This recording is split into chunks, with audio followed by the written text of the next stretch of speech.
Hello dear students and respected viewers. আজি আকৌ এটা নতুন ভিডিও লৈ সকলোকে স্বাগতম জনাইছো। আজিৰ ভিডিওটোত আমি শিকিম স্পোকেন ইংলিশৰ কিছুমান ট্ৰিক্স, কিছুমান নতুন শব্দ, কিছুমান নতুন ফ্ৰেশ। প্ৰত্যেকজনৰ কাৰণে খুবই ইম্পৰ্টেন্ট ভিডিও বুলি মই ভাবো। প্ৰত্যেকজন ছাত্ৰ-ছাত্ৰীৰ কাৰণে আমি নতুন নতুন ফ্ৰেশ শিকিম সিম্পল এটা শব্দৰ পৰা। আমি সেই শব্দৰ হলনি বা সেই বাক্যৰ হলনি আমি আৰু নতুনকৈ কি বাক্য ইউজ কৰিব পাৰো, কি শব্দ ব্যৱহাৰ কৰিব পাৰো, সেই সম্বন্ধে আজিৰ ভিডিওটো হ'বলৈ গৈ আছে। সো প্ৰথমতে এটা প্ৰশ্ন কৰিছো, হাউ আৰ ইউ? সচৰাচৰ আমি বন্ধুবৰ্গক সুধিয়ে থাকো হাউ আৰ ইউ। আমি নরমালি আনসার দিও আই এম ফাইন। যদি কোনোবাই সুধে আমি কি কও, হাউ আর ইউ? আমি কও আই এম ফাইন। এই আই এম ফাইন বা মই ভালে আছো এই বাক্যটোৰ হলনি আমি নতুনকৈ আৰু ৬-৭টা মান বাক্য শিকিম। নতুন নতুন ফ্ৰেশেদি এই বাক্যটো আমি নকম, এই বাক্যৰ হলনি আমি বেলেগ বাক্য কম, স্ট্যান্ডাৰ্ড ইংলিশ কম আৰু আমি নতুন নতুন ফ্ৰেশৰ ব্যৱহাৰ শিকিম। এতিয়া আমাক যদি কোনোবাই সুধে how are you, I am ফাইনৰ হলনি মই কি কম, I am fit as fiddle. Fit as fiddle. তোমালোকে চাব পাৰিছা যে I am fit as fiddle. Fit as fiddle. Fit as fiddle মানে কি? ফুৰ্তিত থকা, সুস্থত থকা, সবল হৈ থকা। আমি যত কৈছিলো I am fine, তাতে কি কম? I am fit as fiddle.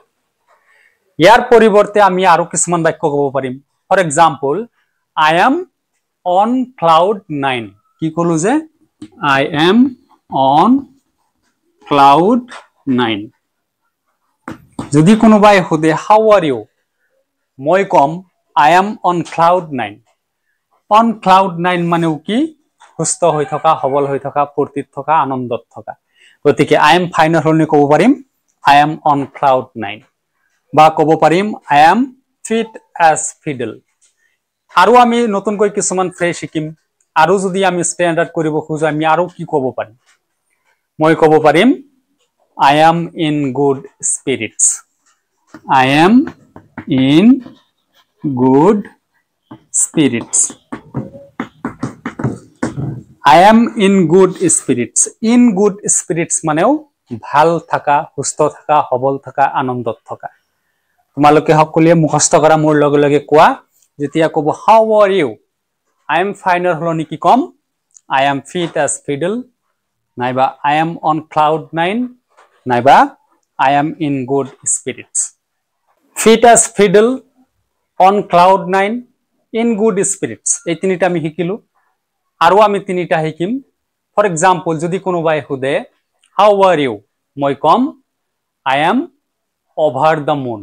কি কম যে I am over the moon. I am over the moon মানে কি? ফুৰ্তিত থকা, ভাল থকা, সুস্থ থকা, সবল থকা। গতিকে নতুনকৈ আমি কিছুমান ফ্ৰেশ শিকি আছো আৰু ইংৰাজী আমাৰ কি হৈ আছে? স্ট্যান্ডাৰ্ড হৈ আছে। আমি ইয়াৰ পৰিৱৰ্তে আৰু কি ক'ব পাৰিম? যদি কোনোবাই সুধে how are you, আমি ক'ব পাৰিম I am walking on the air. I am walking on the air. তেতিয়াহ'লে বুজা গ'ল যে ওয়াকিং অন দ্য এয়াৰ শব্দৰ অৰ্থ হ'ল ভাল থকা, সুস্থ থকা, সবল থকা, আনন্দত থকা।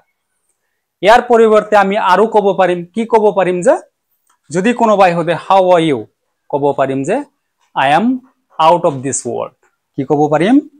I am out of this world. Out of this world তেতিয়াহ'লে অৰ্থ কি প্ৰকাশ পালে যে সুস্থ থকা, সবল থকা, ভাল থকা। আৰু বহুত আছে। তোমালোকে কমেন্ট যোগে মোক দুটামান বাক্য লিখি জনাবাচোন ডিয়াৰ ষ্টুডেন্টস। গতিকে how are you, I am fine, I am ফাইনৰ আমি কি কৰিছো? ৰিপ্লেচ কৰিছো। 6টা ফ্ৰেছ আমি শিকিলো, 6টা বাক্য আমি শিকিলো। তোমালোকে প্ৰত্যেকটো ফ্ৰেছ মনত ৰাখিবা। এইবিলাক কি আহে? বাক্য ৰচনা কৰিবলৈ আহে কেতিয়াবা। Hope you have understood the class. আজিৰ ভিডিঅ'ত ইমানেই। Thanks for watching the video.